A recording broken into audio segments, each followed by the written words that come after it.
Detalhe, os moradores do Distrito Federal devem ficar atentos. Por que razão? O governo emitiu um alerta de tempestade para a região de Brasília.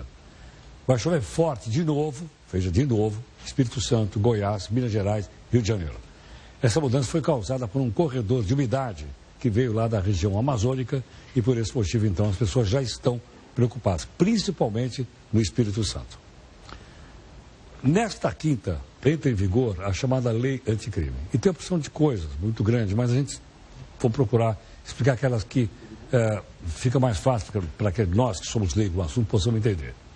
O doutor João Paulo Martinelli, que é advogado, professor de Direito Penal, gentilmente está aqui para conversar conosco. João Paulo, muito obrigado mais uma vez pela sua gentileza.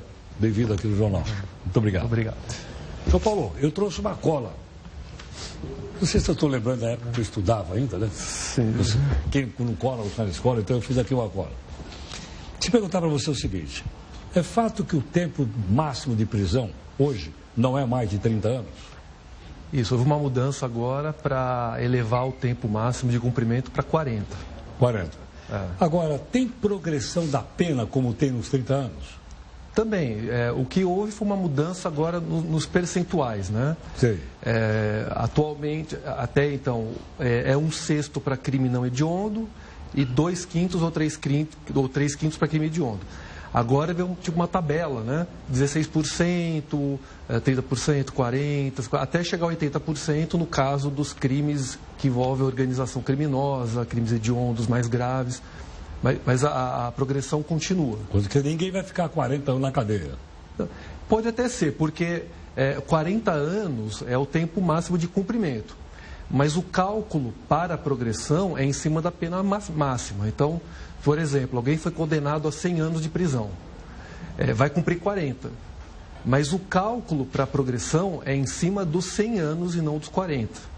Então, por exemplo, se for 30%, é 30% de 100 anos, não de 40 anos. Então, a depender da quantidade de pena, pode ser que a pessoa fique os 40 anos na prisão. Na prisão.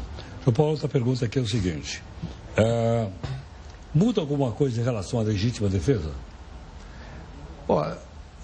Rigorosamente não, né? Porque o tratamento que já está no Código Penal e também no Código Penal Militar vale para todos, né? Quem age para defender a si mesmo ou a terceira pessoa de um perigo iminente, de uma agressão injusta, age em legítima defesa, desde que proporcionalmente, desde que seja necessário. O que acontece é que agora a lei vai deixar explícito, né? Que o agente de segurança, quando houver risco a alguém, no caso aí de um sequestro, pode agir na defesa, mas isso já estava previsto, então não, só que de uma forma genérica, né? Então isso não muda, só o texto da lei que deixa mais específico. Ficou mais claro, é isso? Ficou mais claro, mas não precisaria, né? Em relação, então, à prisão preventiva? Agora a prisão preventiva, ela precisa ser analisada a cada 90 dias por quem decretou. Né? Porque como a prisão preventiva... Antes não? Não, antes a prisão preventiva era decretada e aí cabia ao próprio advogado do preso dizer que ela não era mais cabível, que os motivos que levaram à prisão já cessaram. Agora o próprio juiz tem que analisar, até para evitar essas prisões por tempo indeterminado, né? Porque a prisão preventiva, tem que lembrar que é a prisão de quem ainda não foi condenado, né? E é muito comum de pessoas que ficam presos preventivamente mais tempo do que a pena que iria cumprir se tivesse condenado. E outra coisa, o Brasil hoje tem mais ou menos 40% de presos são presos que ainda não foram julgados. 40%? Mais ou menos 40%. Mas eles não estão no sistema penitenciário, então? Sim, vão para o sistema penitenciário.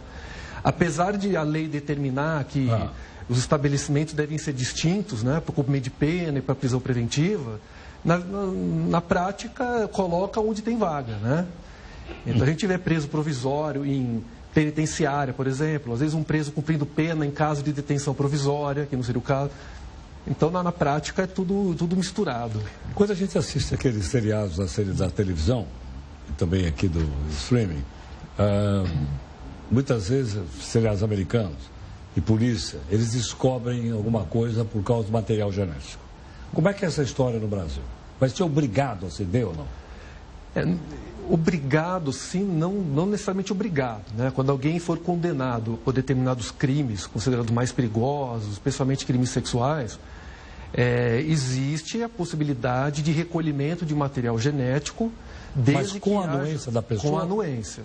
Sem anuência, não? Sem anuência não pode, mas a lei diz que aí é considerada falta grave para aquele preso que está cumprindo pena. Sei. Então, no caso de se ele negar a retirada do material genético para o banco de dados, né, isso é considerado falta grave, que pesa contra ele no momento que ele pede algum benefício, como, por exemplo, a progressão de regimes ou o livramento condicional. Mas, em última análise, ele pode dizer não. Ele pode dizer não. Não vou ceder material genético. Ele pode dizer não. Agora, cabe analisar que é possível que tenha material genético e possa ter ficado com vestígio, né? Então, por exemplo, uma gota de sangue, um fio de cabelo no local do crime, e aí isso pode ser recolhido e coletado o material genético. Porque aí depende dele autorizar ou não. Isso, porque daí não é ele que produz o material, né? Entenderam. Bom, e quanto a crime de lavagem de dinheiro, né? Aliás, a gente está até dizendo aí agora que foi apresentada a primeira denúncia contra o Dario Messer, que é o chamado doleiro dos doleiros. E aí? No caso da lavagem, tem agora a figura do agente infiltrado, né? É possível agora... Como assim? Desculpa, como agente infiltrado? A polícia pode colocar um investigador infiltrado dentro de uma estrutura que seja suspeita de ser uma organização criminosa, né? Então, é alguém que vai trabalhar para coletar informações e passando por membro de uma organização, né, se houver essa suspeita de que seja uma organização criminosa voltada à lavagem de dinheiro, né? E o agente filtrado, ele tem uma atuação que é regulada pelo juiz, tem que prestar esclarecimentos de tudo aquilo que ele coletou, todas aquelas informações que ele obteve, né? Então, tem que ter autorização. Então, não é simplesmente alguém se infiltrar, né? Precisa ter toda a autorização judicial e agir dentro dos limites da lei, né? Tem que agir para a busca da informação daquele crime que está sendo investigado. Nada além disso. Na sua avaliação, essa lei que começa a valer, então, quinta-feira, ela aprimora o sistema judiciário brasileiro? Vai dar mais segurança para o cidadão? Que avaliação você faz? Olha, eu nunca achei que a lei penal é capaz de dar segurança ou de reduzir criminalidade, né? O que reduz criminalidade é política criminal em sentido amplo, né? São investimentos sociais, são investimentos na inteligência da própria polícia. Eu acho que faltaram algumas coisas que seriam interessantes, como, por exemplo, dar ao delegado de polícia a garantia de que ele não pode deixar a sua função contra a vontade. Como é o que acontece no caso de juiz, né? Sim. O promotor, o juiz, um promotor, se ele está incomodando, o tribunal não pode tirar o juiz de lá contra a vontade dele. Tá. O delegado pode. O superior pode tirar ele e colocar em outro lugar, né? Então, eu acho que poderia ter essa garantia do delegado de permanecer. Investimentos, destinar uma verba mínima para investimento em tecnologia e inteligência de investigação. Ora, coisas que eu acho que são positivas, como o juízo das garantias, que reduz ao máximo a parcialidade do juiz na hora de julgar, a própria prisão preventiva, sendo obrigatoriamente o juiz tem que, a cada 90 dias, analisar se deve continuar ou não para reduzir esse encarceramento de pessoas que ainda sequer foram condenadas, né? Então, há pontos que eu vejo que foram positivos, né? E há pontos que eu vejo também, alguns negativos, que são essas ausências, né? Mas outras coisas, a própria delação premiada, que foi, de certa forma, o tratamento foi mais detalhado agora, porque antes era meio vago o tratamento, agora foi mais detalhado, né?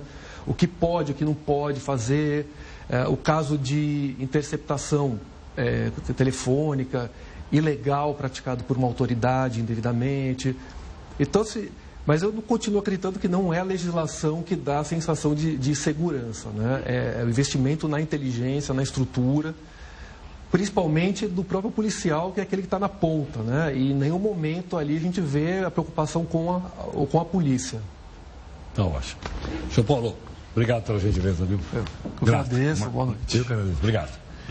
Bom, professor doutor João Paulo Martinelli, advogado, professor de direito penal. Então, a lei começa a valer a partir de amanhã. Então, aí alguns pontos principais. Nós procuramos fazer uma coisa para a gente poder entender, né? Porque a lei é muito complexa, muito grande. Aquele pacote do muro, lembra tudo aquilo? Pois é. Então, acho que de uma maneira assim fica mais fácil da gente compreender.